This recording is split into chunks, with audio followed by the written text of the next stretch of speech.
আসসালামু আলাইকুম everyone. Recently আমি একটা কোরিয়ান সিরিজ দেখা স্টার্ট করেছি বন অ্যাপেটিট নামে। সো আমার খুবই ক্রেভিং হচ্ছিল কোরিয়ান স্টাইলে ফ্রাইড রাইস আর চিকেন খাওয়ার জন্য। সো আমি আজকে বানাবো কোরিয়ান স্টাইলে ফ্রাইড রাইস। কথা না বাড়িয়ে সরাসরি চলে যাবো রেসিপিতে। সো একটা প্যানের মধ্যে আমি 3 টেবিল চামচের মতো তেল দিয়ে দিয়েছি। সো ফ্রাইড রাইসের জন্য প্রথমেই আমি 2টা ডিমকে ফেটে প্যানের মধ্যে ভেজে নিব, ছোট ছোট পিস করে নিব, তারপর প্লেটে উঠিয়ে নিব।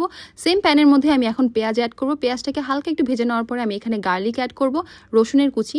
সো এটাকে আমি একটু ভালো করে ভেজে গাজরটাকে আগে অ্যাড করবো, কারণ গাজরটা কিন্তু সেদ্ধ হতে একটু টাইম লাগে, যেহেতু আমারটা সেদ্ধ করা ছিল না।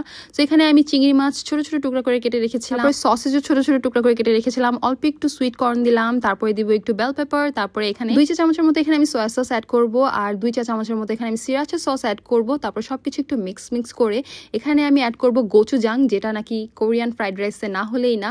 সো এখানে আমি 2 চা চামচের মতো গোচুজাং অ্যাড করব। গোচুজাংটাই কিন্তু এই ফ্রাইড রাইসের গেম চেঞ্জার। সো সবকিছু একটু ভালো করে মিক্স করে নিব। আর এখানে আমি আগে থেকেই চিনি গুঁড়া চালের ভাত রান্না করে রেখেছিলাম। সো ওই ভাতটাই আমি দিয়ে দিলাম। অ্যাড করেছি পেঁয়াজের গুঁড়ো, অ্যাড করেছি রসুনের গুঁড়ো, আর অল্প একটু ব্ল্যাক পেপার, আর অল্প একটু সল্ট। তারপরে ভেজে রাখা ডিমটাও দিয়ে দিলাম। তারপরে উপরে আমি অল্প একটু ক্যাপসিকাম আবারও দিয়ে দিলাম। এখানে অ্যাড করব লাল কাঁচামরিচটা। ওরা নর্মালি বার্ড সাই চিলিটা অ্যাড করে। সো আমার কাছে যেহেতু না, আমি লাল কাঁচামরিচটাই অ্যাড করব। সবকিছু একটু মিক্স করার পরে উপরে লম্বা যে ধনিয়া পাতাটা থাকে ওইটা অ্যাড করে দিলাম। আর এই তো একটা বোলের মধ্যে সার্ভ করলাম। সো এই ফ্রাইড রাইসটা আমি সার্ভ করব ক্রিস্পি কোরিয়ান ফ্রাইড চিকেন দিয়ে। কোরিয়ান ফ্রাইড চিকেনের রেসিপিটা আমি আজকে রাতের মধ্যে আপলোড করার ট্রাই করব। সো আপনারা চ্যানেলের সাথে থাকলে অবশ্যই দেখতে পারবেন। So bye, thanks for watching.